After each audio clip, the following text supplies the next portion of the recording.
Do you have time for God? If not, that's all right, but make sure you spend some time in the Word yourself. And if you're an atheist, I encourage you to stay. But if you do have some time for God, please stay. Today's verses come from Matthew chapter 11, 12, and 13. Now I know you're thinking, chapter? Oh my goodness, this must be such a long video, but I'll try and make it short. Don't worry. Matthew chapter 11, verse 20. Then Jesus began to denounce the towns where he had done so many of his miracles because they hadn't repented of their sins and turned to God. Now why I'm bringing this up is because it also brings into Revelation. Repent, for the kingdom of heaven is at hand. Matthew chapter 12, verse 46. As Jesus was speaking to the crowd, his mother and his brothers stood outside asking to speak to him. Someone told Jesus, "Your mother and your brothers are standing outside, and they ask to speak to you." Jesus asked, "Who is my mother? Who are my brothers?" And he pointed to his disciples and said, "Look, these are my mother and my brothers.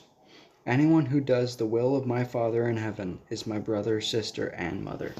Now these next verses might be a little long, so I'm going to try and cut it down a little bit. So if I missed anything, please correct me.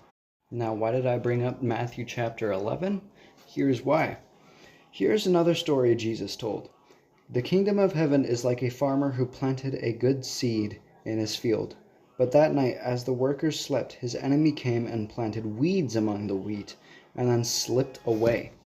When the crop began to produce grain, the weeds also grew.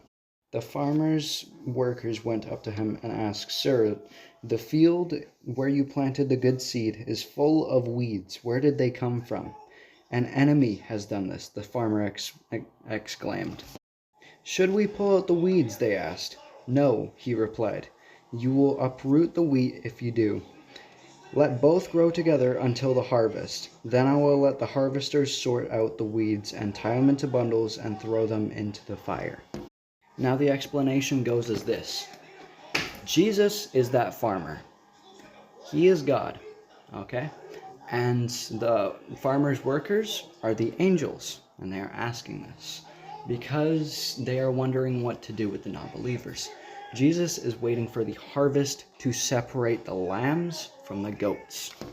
Now I hope this was a good explanation and a good enough reason to join Jesus in his faith with God. For he is God. So God be with you. Until next time.